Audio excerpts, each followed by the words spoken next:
Welcome to the Achieve It podcast, hosted by marketing coach, journalist, technologist, and Speaker Hall of Fame member Terry Brock. Get ready to discover new and interesting ways to reach and connect with customers as Terry and his guests dive into the world of technology, marketing, relationship building, productivity, and other ideas that will help you achieve your entrepreneurial dreams.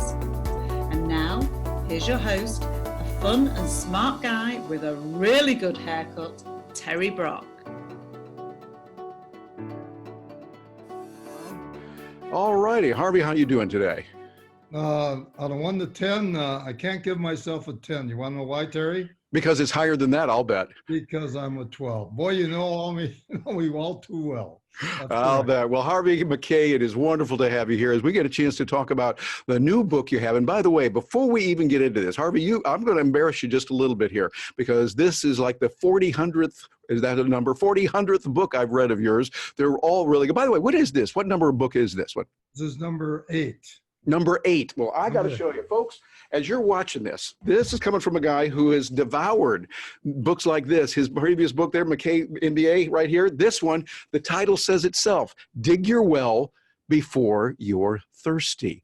Harvey, I had not heard that phrase, that common phrase before you put the book out, and I've embraced that in my life, and it's really helped me. Oh, and this one's real good. Beware the naked man who offers you his shirt. Oh, packed full of great ideas. And then get the job you want, keep the job you love in today's frenzied job market. Shark-proof, and this is valid in job markets for decades. I've known Harvey Mackay Harvey, we've known each other, what, about 3 decades or so? I'd say 30 years, that's right. Feels like 5 or 10, the way time goes. Exactly. And the way you write your books, I like them because they're succinct. Each one is a chapter you can digest very quickly, something you go, ooh, that's a good idea for today. Read one a day or a couple a day or so. A lot of good things there. And I want to share the screen here so people can see what we're talking about. With this, the book that we've got right now is one that is, well, I think Harvey has outdone himself on this one. You haven't hit your peak yet. Uncommon Wisdom for Unleashing Your Full Potential, and a foreword by the one and only, your good friend, Lou Holtz. Harvey, give us kind of a nutshell first before we get into it. I want to go in depth on it, but some of the major points that you're covering in this new book. Well, number one, the subjects that I cover in all the chapters are sales, marketing, entrepreneurship, leadership, negotiations, hiring, firing, time management, visualization, creativity, networking. That gives you a few of the chapters that I cover. And of course, I've always got a few of my favorite ones. If just for a second, let's just pick negotiations for a minute. Yeah. There's about 30 different ideas, but something that you can't be in business today, you can't be alive today unless you're familiar, of course, with good negotiations. Yes. And I can get into this later too. Practice makes perfect, Terry. That's not true. No. Have one word. Perfect practice makes perfect. So anyway, negotiations, just 1 or 2 or 3 tidbits. You can't negotiate anything unless you know what the market is. Quick example, if I have a son who's a NBA player and he's got a chance to sign for $5, $10, $15 million, I'm a lawyer. I still can't represent him. Why? I don't know what the market is. I'll go to an agent that's done 30 contracts, on and on and on. Anyway, they got good point. Very good point, Harvey. 5, 7. Yeah, lie down with dogs. You get up with fleas. People go around all their life say, "What should I buy? What should I sell?" That's the wrong question. When should I buy? And when should I sell? And then the single greatest tool in any negotiation is the ability to get up, walk away from the table, all right, without a deal. You won't believe over a lifetime how many times that phone will ring. You don't burn your bridges. You know, I don't like your house. It's got this, it's got that. No, I love your house. Yeah. But I can't afford it. If you burn your bridges, you better be a doggone good swimmer. Always watch what you're saying all the time. Very important, Harvey. Sure. And then my favorite is, I think I end up, when a person with money meets a person with experience, here's what happens. The person with the experience winds up with the money, and the person with the money winds up with the experience. So I've got about 30 of those in the book. And yep. I could go on and on. And you do in the book, and you're watching this, those of you watching this, that's really important. There are so many nuggets in there that I have embraced. As a matter of fact, Harvey, what you just said about the practice makes perfect, not true. Perfect practice makes perfect. I have used that over and over, always citing you and letting people know that's the key. It's a real important principle in life, and there's a gem on every page of this. Matter of fact, let's do this. Let's share some of the pages from the book here that I found particularly useful, and those that I found were really good. And so I want to do that so you can see what we're doing here using Zoom, and of course jumping in here so you can see what it looks like. And there we go. Harvey, I loved what you did here in the first part of it. You said the worst failure is the failure to try. Failure can become a weight, or it can give you wings. And I like the way you said it here. You said it real well. I want to get you to elaborate a little bit on this. No one sets out to fail intentionally.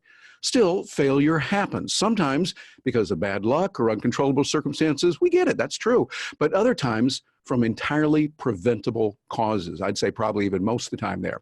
Whatever your career goals or personal objectives are, your chances of avoiding failure will improve if you address these all too common errors. You give several of them. I want to highlight a couple here that I think were particularly good. This one here at the end, playing it too safe. Harvey, you have taught me that through the years, and said in order to succeed, you got to be willing to fail. The people around you will catch on to your dislike or risk if you never take on a difficult project or an ambitious challenge. Don't be reckless, but don't shy away from hard work if you want your boss or your teammates to believe in you. No risk, no reward. And I like your moral here. I want to end on that and then have you give us a few comments on that. Say, make your stumbling blocks your stepping stones. Harvey, that's brilliant.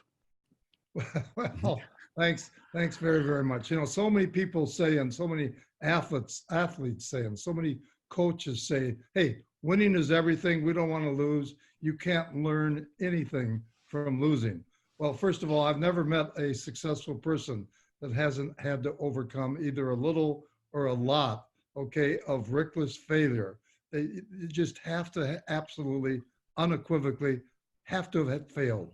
In fact, I like to say that I don't like to fail once. I just soon fail 3 times in order to be successful over a period of a lifetime. So therefore, when you're looking at failure, number one, you have to know what's going to happen. Everyone's going to have problems. Say, incidentally, just last night, I was talking to my grandson. He just got into ASU. And he's congratulations. Yeah, it's a roving enrollment. And he's telling me 1, 2, 3, 4, 5, the fraternity, the classes, the advisors, the counselors. He's going on and on and on. And I just said, Jack, just let me tell you one thing. You can't get too high in life. You can't get too low. You are going to have problems. Nobody lives without problems. And when they come, you have to know they're coming. Sometimes there'll be none in 5 days. And in the 6th day, 3 or 4 things will happen. You know about that. So make your stumbling blocks, your stepping stones. The bottom line here is you have to learn from failure. You have to know it's going to happen. And of course, if you're lucky enough to have a mentor, then you buzz that thing around with your mentor and you make sure that you put it out in the open and you attack it and you can learn. And of course, I like to say pale ink is better than the most retentive memory, which means write it down. Yes. Short-term goals down, you write your long-term goals down, but also when you've had some challenges, things haven't gone right, you have failed, okay? Name of the game is pick yourself up off the mat and just get going and going all your life. But now, make a note of it. Write it down. And then years and years later, you're looking at your notes and say, boy, I remember I had this problem. Oh, I thought it was a felony. I thought it was a misdemeanor. I couldn't believe, you know, how bad that problem was. And then you just find out it's a blip on the screen. So I'm a note taker and I write down everything. I study my notes. One more quick example. I played golf at the University of Minnesota. This is 100 years ago, but I still have my notes. Believe it or not, last Sunday, I looked at my notes before I went out and played golf. And so the advice that my golf coach gave me, you know, all these decades later, it helps, it works. So there's a lot of morals there on failure. Absolutely. And Paul, those things are really important as we appear in public. We've got to make sure that we put the right foot forward and have that idea of overcoming failure, something you have helped us with. And I love what you're saying again. You've said it so many times, having that mentor. Having the people you can hang around. You taught me something years ago when you talked about having the tribes, the communities you are in, more than one. I thought, well, you're going to have one. And you say, no, Terry, what you want are several different ones. You have one for this area and one for this area. And as part of being a mentor, Harvey, you have helped me a lot with that. And I just take this chance to say thank you very much for doing that. May I interject probably my most favorite chapter in the book? Please. And that is as follows. Yeah, first of all, if you ask 1,000 successful men and women, okay, not that just who made money, I'm talking about really led great, great lives, helping people, okay, volunteering, also being a leader, hiring people, creating jobs. If you ask all 1,000 how they do it, I just want to tell you that 90% of those people will say, find a mentor. Mentors are not necessarily older than you are either.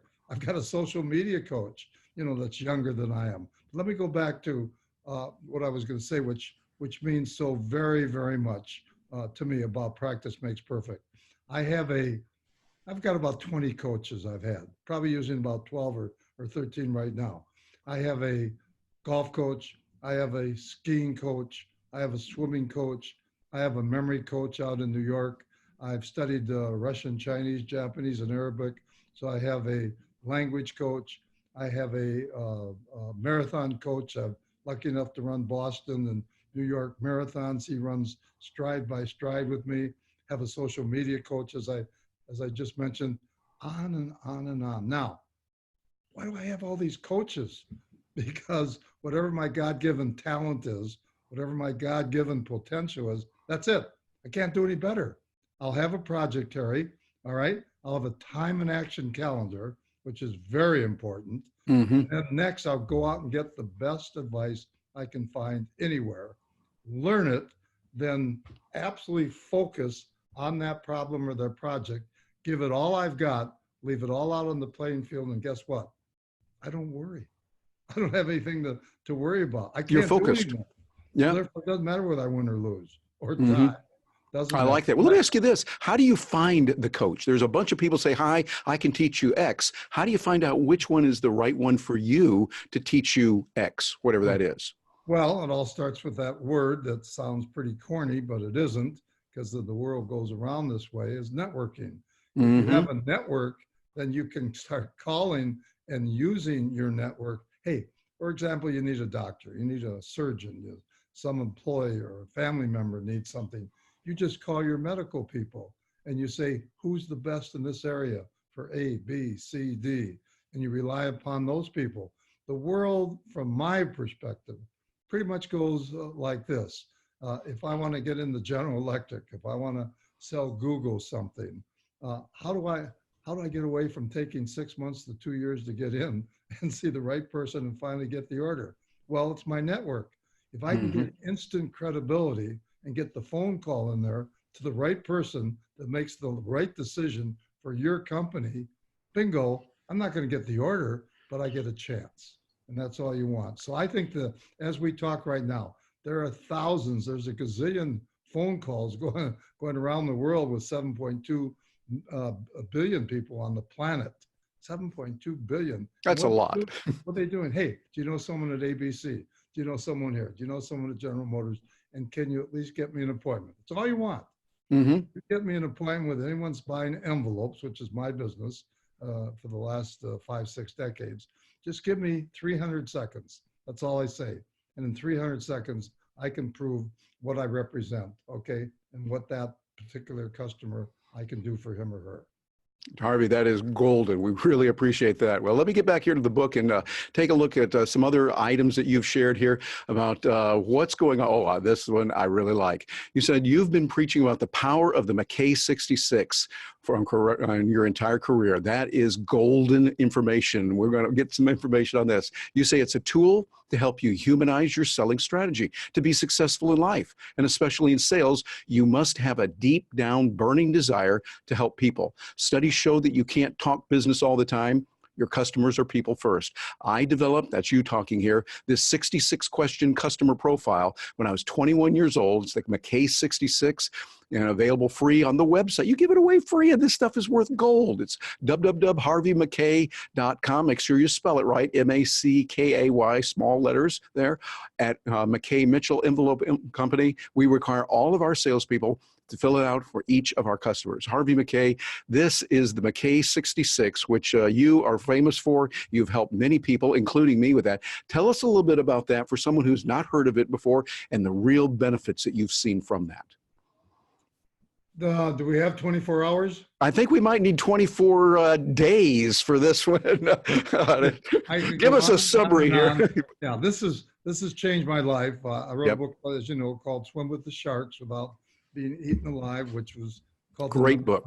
Business book in the United States. Very proud of that. The reason why it sold 5 million copies in 80 different countries and about 52 different languages, and I know that's very self-serving and sounds braggadocio, but not intended to be so.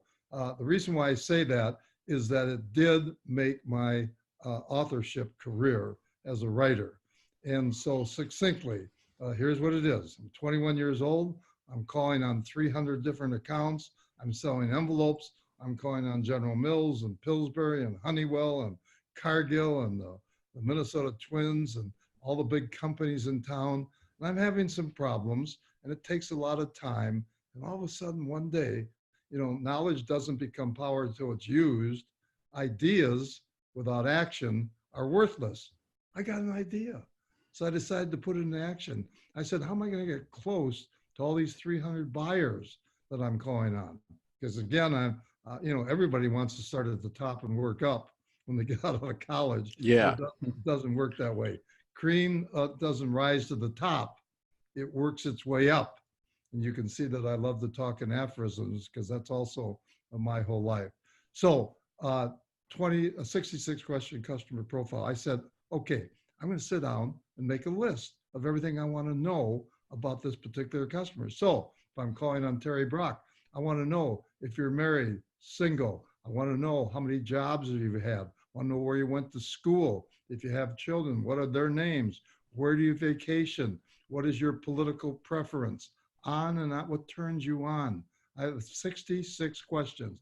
And if I can find out 20 of those answers, 20 is better than 10, 10 is better than 5. We have our people ultimately try to find all 66. And if they hit that website, they'll be able to, as you know, pick up that Mackay 66. So that starts the process. Then you have to humanize, you just read from the book, I call it humanize your selling strategy. If I'm calling on you, Terry, and over a period of a year, we've had 10 meetings, you can't talk about business every single minute. No, say, how did you like those St. Paul Saints? How did you like the New England Patriots? Whatever it is, because I know what you're interested in. And so we're talking, maybe studies show about 60, 70% is not business. And therefore, again, that 66 is really a tool. Now, we don't use it just for customers. We use it for suppliers. I want the best paper supplier in the country. I want the best ink supplier. I want the best box supplier. Anyone who walks through our company doors, there's a Mackay 66 on that person. There's no difference between a supplier and a customer at our place. And then, of course, the secretary, the gatekeeper, whomever he or she is, you have to know about them. So we have a 66 on them too. Many times I'll call up and say, I don't want to talk to Terry Brock. I want to talk to then, Elizabeth. I want to talk to Ari, whatever it is. I know you can help me. And then I build the 66 with that particular person also. So that's why it sold 5 million books. Just a brief aside, I had a big, huge argument that I wanted to be the first one to say money back guarantee if you don't like Swim with the Sharks. This is 1988, 31 years ago, approximately. And they just wouldn't budge. But finally, I prevailed. Well, we sold 5 million books. 27 people asked for their money back. 6 of them were my best friends. Your best friends. I think they wanted to keep me humble. But that's the 66. It's my whole life. It's why I've been able to start 4, 5, 6 different businesses and and be on many business boards, because that's what I teach. Humanize your selling strategy. Humanize the selling strategy. That is golden right there. And Harvey, that has helped many people. I've used that myself, and I know many people who have really benefited from it. So thank you for sharing that. Matter of fact, speaking of sales and that, we've got some other things from your book that I want to share here that I think are really important as we look at it here, where you got a note here. You say, make the call to improve phone skills. Now, this is important. You say, first, when your call is answered, always ask if this is a good time to talk. This simple step can add years to your life and your career. This is just one that you're talking about, but Harvey, it is so golden, so perfect. Tell me a little bit more about that. Well, I'm almost falling off my chair because, of course, I don't know what's going to come up on the screen, but there are 65,000 words in that book. And I just can't believe that you canvassed that book and came up with this paragraph, because it's almighty powerful. The phone is just an awesome tool. And again, I could go on and on and on how important that phone call is. And again, what you can use for that, how to get the order. So here it is, very briefly again, maybe 1 or 2 or 3 tips. First tip, let's go to what you just underlined. Again, what just bowls me over, and I'm not blowing smoke. You get an A+ in your final exam. Well, thank you. Probably your mid-quarter too, after reading so thoroughly this book. Well, I can use all the help I can get. Yeah. I've done, and I really mean this, over 30 years. You know, I've done many hundreds, if not thousands, of interviews. Never seen anybody that has a fanatical attention to detail like you do. And I just, I salute and applaud you. So here. Thank you. I can't begin to tell every listener out there, all right? I'd say 1 in 5, 20% of the time I call someone, I always say, is this a good time to talk? Did I catch you at a good time? And they'll say no. You know, they're going through security at an airport. They've got their grandchildren in the back seat, whatever it is, and right away you cut it off, and I'll call you at a more propitious or favorable time. That is just so very, very important. Yeah, it's being decent and respectful to them. Don't ever make, any person out there, as long as you got a breath in you, don't ever make another call without saying, to a customer or someone that's important to you, is this a good time to talk? No one does it. 99% of the people out there on the planet do not do it. But then there's a couple other things too that are so very important. And that is, hey, Terry, I go into your voicemail, give me a call, right? And then I hang up, and then you call. And then I call, then you call. We play telephone tag for the next 3 days. You spend the whole 6 months out of every, 5-10 years, okay, playing telephone tag. No, don't ever say, call me. It's always Terry, Harvey Mackay. All right, sorry I missed you. I'll be in between 3 and 6, this kind, New York time, whatever it is, Mountain time. You be specific when you say, leave your call. And that's just respectful again. And you get the person all the time, and you spend the rest of your life not playing telephone tag. Little things mean a lot, not true. Little things mean everything. Everything. So again, study that telephone. Then just a couple other things. Don't pick up the telephone. Then don't be boring. Don't be predictable. Make some notes. I'm going to call you, Terry. I know exactly what my opener is. I know what I'm going to talk about. I'm going to know if I read in the paper again about your favorite football, basketball, baseball team, or that your daughter was supposed to graduate at that particular hour, when I call the day before, whatever it is, because I've got the 66 in front of me, because I won't make a call to you until I look at the 66 to make sure that every single phone call is golden. So have an opener, know what you're going to do and say, and then in the end, are you going to call? Absolutely. I don't want you calling me. I'll call you. I'm traveling. If you don't call me back on that order, whatever it is, the conversation, then I'm dealing from weakness. Say, never heard from you, Terry. So I'm traveling, whatever it is, and I'll get to you. So you have your opener, the middle, the close, the 66 you've skimmed before. Now you've dramatically improved the probability you will be way more successful than you ever dreamed about. I love it. Harvey, you've taught me that through the years, to make sure you're dotting all the I's, crossing the T's, so to speak. You make sure you do those details, because those little things, they make all the difference, and you have to make sure they are addressed because they are the most important. Thank you for sharing that. And you go on and say some other wonderful things here in this part of the book. I really like what you said here as you talked about sales and this. And let me read this to you. Now, those that are listening to this, take note of this. Very important what Harvey said here. Start early in your career to keep track of the 100 to 300 most important people in your network. And you say, you just said here in the book, what you just told us, I never leave my name for a return phone call without a designated time I can be reached. Don't risk playing phone tag. I don't care to squander my time any more than the other person scares to squander his or her. And then I love the way you say this here. Can't get a call back? Leave a message no one can ignore. I picked this up from a tip from a Florida realtor, right here in Florida. Start with your name, day, date, and time, and then a pledge. Harvey, this is golden. This is brilliant. Leave your name and number, and I guarantee I will call you back within 24 hours. If I fail to do so, I will make a $100 contribution to your favorite charity, as long as the charity is not you. And that, Harvey, it's humorous, but also it is brilliant that people can do something like that, and that gets action. Tell me about that and how that's helped you. Surely. And that comes and falls into the category, Terry, of creativity. First of all, every single viewer and listener out there should know the following. There is absolutely none, nada, correlation between IQ and creativity. Every single listener, again, out there can become way more creative than you ever dreamed about. And of course, I address that in the book. All right. So what am I saying here? You want to go around with creative people. You want to pick up some creativity books. That's number 2. And number 3, you want to put it into practice. I mean, just look at, again, let me give you another example. Last night we were out to dinner, and I was talking about this restaurateur, a friend of mine here in Phoenix, Arizona, where I'm calling from, and my business is in Minneapolis, of course. Many people know that. So you know what he did? He opened up a restaurant. This is 2 years ago. This owner takes every single reservation.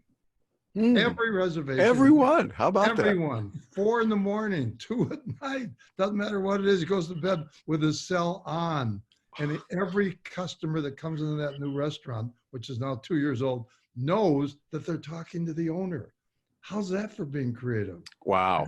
I could sit here and give you 100 stories on creativity. So this particular fellow, $100, and I thought that was pretty clever.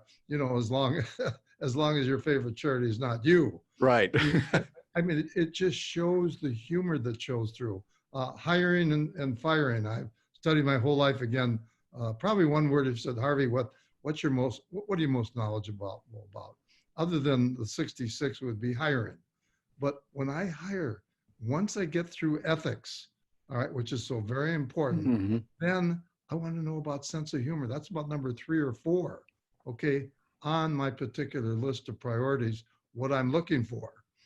After I get through ethics, number 1 is hungry fighter. Number 2, are you a hungry fighter? Number 3, hungry fighter. See, incidentally, I just mentioned ethics. It just came out, but I pulled this out before the interview. I hope you allow me. This is about a couple minutes if I can. Oh, yeah, we want to hear that, Harry. So this is about ethics. This is, I call this always act like your mother is watching. And I just, again, want to talk about ethics for 2 minutes.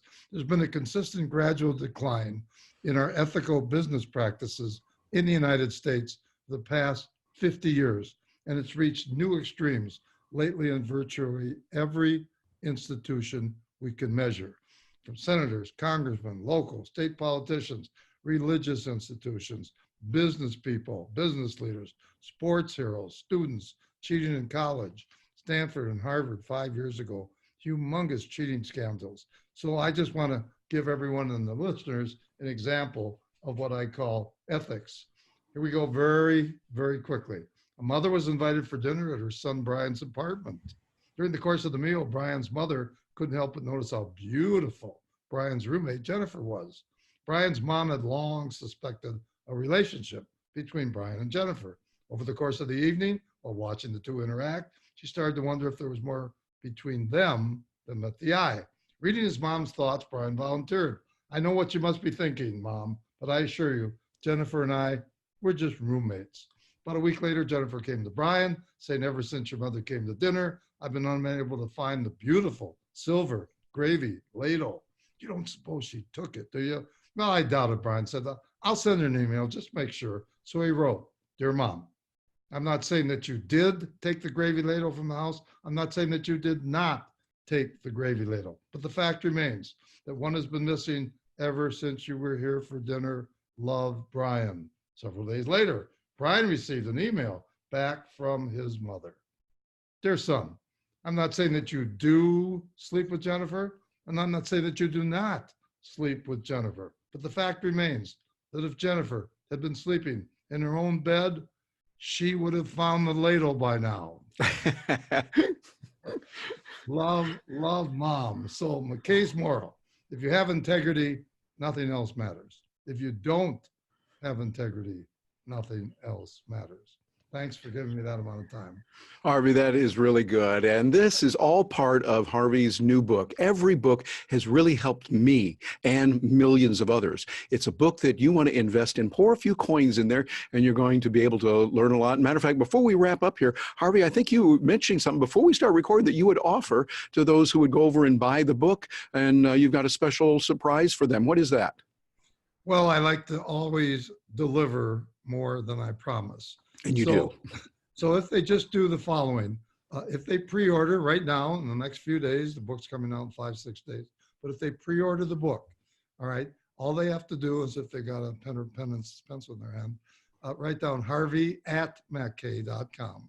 All right, all lowercase, Harvey at MACKAY, all one word, harvey@mackay.com, and just say, okay, I pre-ordered the book.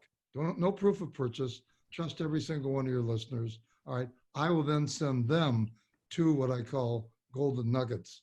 One of them is my networking book, which is taught in 200 universities across America. And another one is the little book I wrote on success. You cannot buy either of those books anywhere. And I'll give them an electronic version. So pre-order the book at your favorite bookseller, Amazon, Barnes and Noble, whatever. Just write me that little note, harvey@mackay.com. Heard you on Terry's program. That's it. Here's where you send it. You'll have it within days. Thank you on behalf of everyone that's taking advantage of that. Thank you, Harvey. That's going to be really worthwhile. Well, let's get back to some of these golden gems and the nuggets that you've got here. I think that are just incredible. I read your book. I read your book twice. It was so good. There's so much in there. And here's how you conclude it. And I want you to expand on this a little bit. What you have learned in life, Harvey Mackay. You say there are 3 simple rules in life. Number 1, if you do not go after what you want, you'll never have it. And if you do not ask, the answer will always be no. And if you do not go forward, you'll always be in the same place. Harvey Mackay, we've got you right here. We're going to take advantage of you a little bit. Tell us about those, expand on those pretty please, sir. Surely. Well, let's just go to your second thought first.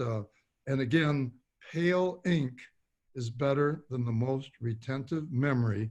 So they should be writing it down. Sometimes we forget 40 to 50% of what we hear. So here is the aphorism that I made up. I live by aphorisms because my father headed the Associated Press, and we had what we called the icebox. There'd be tens and dozens of new aphorisms every week on the icebox that my father had written in the newspaper. Number 1, never say no for the other person. Repeat, never say no for the other person. I can't do that. He or she won't mentor me. This person, his father-in-law, whatever it is doing the business, getting the business because the son's the buyer. There's myriad of reasons why. Let the other person say no. Don't ever say to yourself, I cannot do this, I cannot do that. And of course, if you don't go after what you want, you'll never have it. The motivation, when you get up in the morning, I've already said to Terry, to many of my close personal friends, but I'll say it to you because I consider you a close personal friend. I've already figured out what's going to be on my tombstone. And it's very simple. He could not sleep fast enough. I'm afraid to go to sleep. I don't want to miss anything. And if you do not, again, go after what you want, you'll never have it. When I get out of bed, I just can't wait to meet those challenges that are out there. And so you have to go around with very optimistic people. You have to go around with confident people, and you have to absolutely go right after what you want. Otherwise, you don't have a chance. And of course, if you don't step forward, you'll always be in the same place. No, you have to improve. If I'm just staying here the same, if I don't want to reinvent Harvey, if you don't want to reinvent yourself, which I think I've done 2, 3, 4, 5 times, you don't have a chance. That's all. I repeat, I said this early in the program. All right. That is the most important thing. Okay. The biggest room in the world is the room for improvement. You have to want to step forward. You must want to improve. And of course, you can do that with the help of a mentor and friends and going around with very, very successful people. Absolutely. Well, we have been listening to Harvey. I'm going back here to the start here from the book, You Haven't Hit Your Peak Yet. Harvey, that is inspirational. Just the title alone.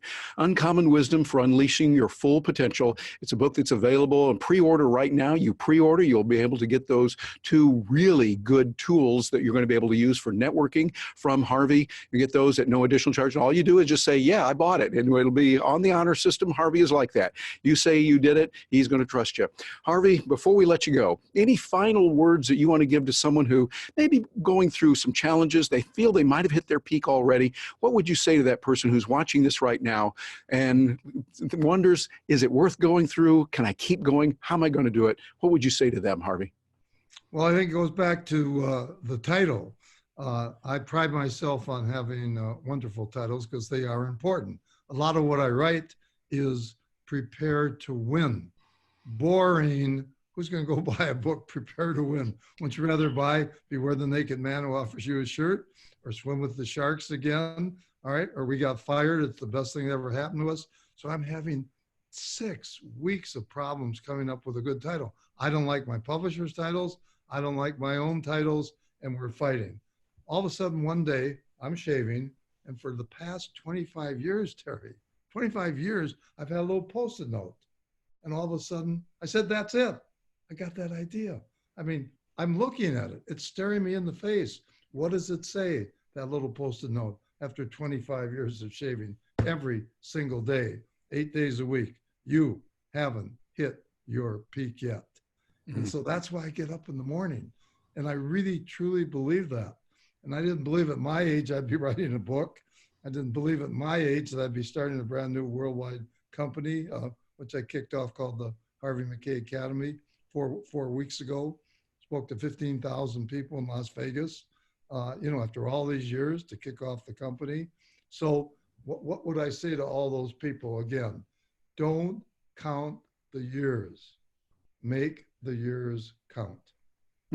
I love it. Harvey Mackay, you are a gem and a treasure for those of us that know you. I count you as my friend, and I appreciate you. Thank you so much for being with us, and we're looking forward to seeing another great multi-million-dollar bestseller that'll be taking place there. We haven't reached your peak. Thank you, sir.